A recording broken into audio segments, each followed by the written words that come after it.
करीम अम्मा बाद फ़ऊज़ु बिल्लाहि मिनश्शैतानिर रजीम बिस्मिल्लाहिर्रहमानिर्रहीम कुल्लु नफ्सिन ज़ाइक़तुल मौत आमन्तु बिल्लाहि सदक़ल्लाहु मौलानल अज़ीम। बाबा से बुलंद दरूद पाक पढ़ लीजिए। सल्लल्लाहु अलैहि नबील उम्मी वालिही बारिक वसल्लिम सलातम व सलामन अलैका या रसूल अल्लाह सल्लल्लाहु अलैहि वसल्लम। हज़रात, मैं जान रहा हूँ मजमा जब बहुत ज़्यादा होता है तो जलसा अफरा तफरी का शिकार होता ही है। उलमा है कुछ सुनने सुनाने के लिए, आप उसे सुनिए। मैं आपके शहर में रहता हूँ और इंशाअल्लाह ताला आपकी दुआ शामिल हाल रही तो और भी रहूँगा। बड़े बड़े शोरा है यहाँ। मैं अपनी तबीयत के 4 मिसरे सुना देता हूँ और उसके बाद आप लोग जिसको सुनना है सुनते रहिएगा। छोटा आदमी हूँ, छोटी बहर में 4 मिसरे सुनिए। समझ लीजिए कि मेरे मिसरे हलचल भाई के पड़ोसी हैं, समझे। वरना यहाँ ऐसे ऐसे शायर हैं जो लफ्ज़ों की डाली पर गुफ्तगू का गुलाब भी खिलाना जानते हैं, जो तरन्नुम के समंदर में अपनी फनकारी की कश्ती भी खेना जानते हैं। ये सब लोग हैं, मगर मुझसे सिर्फ 4 मिसरे सुन लीजिए, एक सुकून बनाइए, शांति बनाइए। देखेंगे कासिम नदीमी साहब, आपको देख के ये मिसरे याद आ गए कि जन्नती शाद है, दो ज़ख़ी मर गया। जन्नती शाद है, दो ज़ख़ी मर गया। कातिले इब्ने मौला अली मर गया। तीर जिस पे चला अब भी जिंदा है वो, तीर जिसने चलाया वही मर गया। तीर जिस पे चला, तीर जिस पे चला अब भी जिंदा है वो, तीर जिसने चलाया वही मर गया।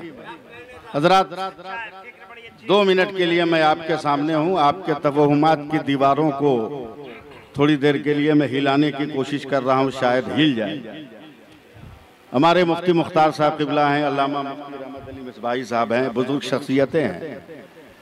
अगर खुदा न खास्ता कोई बेटी का बाप या बेटे का बाप इन दोनों के पास चला जाए और कह दे कि एक ही बेटा एक ही बेटी है, शादी की तारीख रख दीजिए, और अगर ये 3, 13, 23 रख देना, तो जो नहीं कहने को सो कहेगा। बोलेगा 3, 13 मनहूस तारीख हमारे ही औलाद की शादी के लिए है। यानी इस कदर लोगों ने 3 का भूत अपने से ऊपर सवार कर लिया है कि इससे भागना अब इंसान के बस की बात नहीं है। तवज्जो दीजिएगा, कहां कहां 3 से भागोगे, कब कब भागोगे। वजू करने बैठोगे तो हर आज़ाए वजू को 3 मरतबा धुलोगे। निकाह करने बैठोगे तो काजी 3 मरतबा कबूल करवाएगा। कब्रिस्तान में मिट्टी देने जाओगे तो 3 मरतबा दोगे।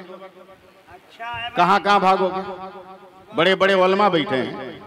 परवरदिगार आलम ने फरमाया कुल्लु नफ्सिन ज़ाइक़तुल मौत, हर जानदार को मौत का मजा चखना है। अब जरा इस हुक्म सरी की तशरीह कीजिए।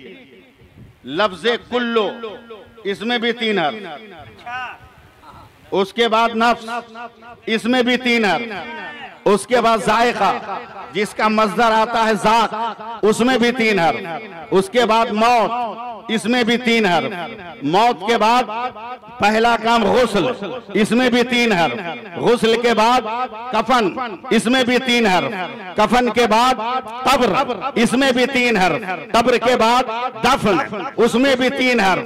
सवाल 3, वजूद 3, एक मुनकर, एक नकीर, एक जो मरा है वो। जब अगर रिजल्ट सही है तो नतीजा खुल्द, इसमें भी 3 हर्फ। अगर रिजल्ट सही नहीं है, नतीजा नार, इसमें भी 3 हर्फ है। और जब उठोगे तो वो होगा हाशर, वहां भी 3 हर्फ है और वहां भी मामला होगा। एक खुदा का वजूद होगा, एक मुस्तफा की जात होगी, एक बंदे का वजूद होगा।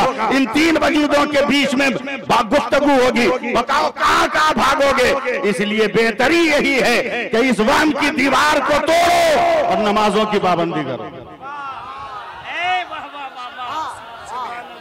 नमाजों की पाबंदी करो। आखिरी लफ्ज, एक गरीब आदमी का 4 बेटा, गरीब आदमी 6 कट्ठा जमीन का मालिक। एक दिन बाप ने कहा, बेटो आओ ना हम लोग अपने रहने के लिए मिट्टी का मकान बना लें।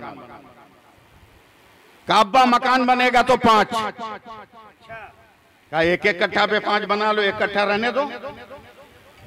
1-1 कट्ठा पे 5 घर बन गए।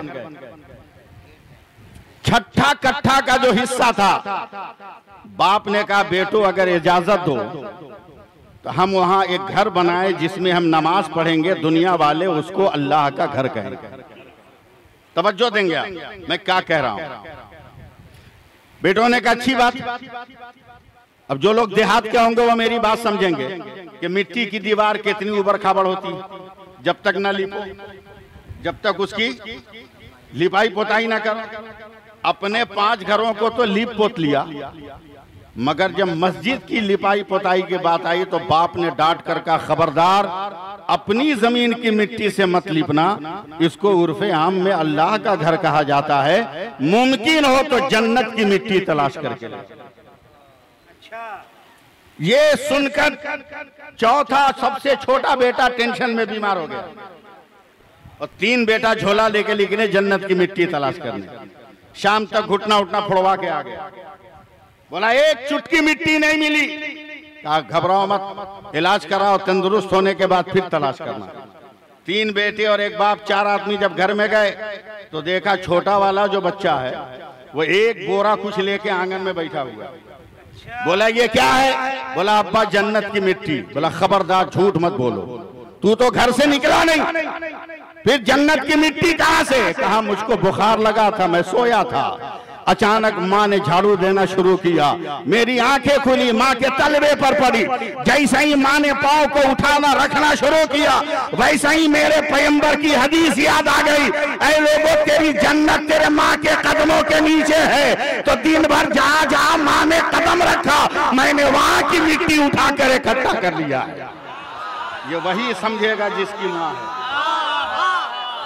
वही समझेगा जिसकी माँ है।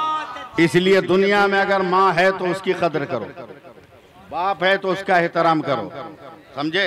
सिर्फ पैसा कमाने के चक्कर में मत रहो। खुद खा लो होटल में और माँ के लिए सूखी पूड़ी भी मयसर ना हो, कभी तुम्हारी सेहत सलामत नहीं हो सकती, समझे? इसलिए बात खत्म करते हुए सबसे पहले तो ये दुआ है कि अल्लाह मरहुमा की मग़फ़िरत फरमाए, दर्जात में बुलंदी अता फरमाए।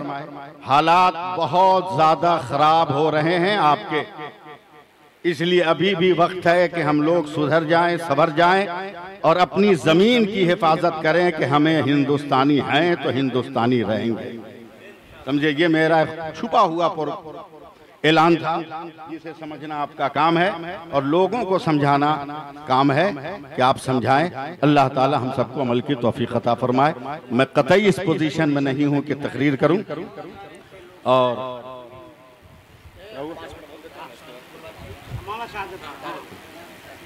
आइए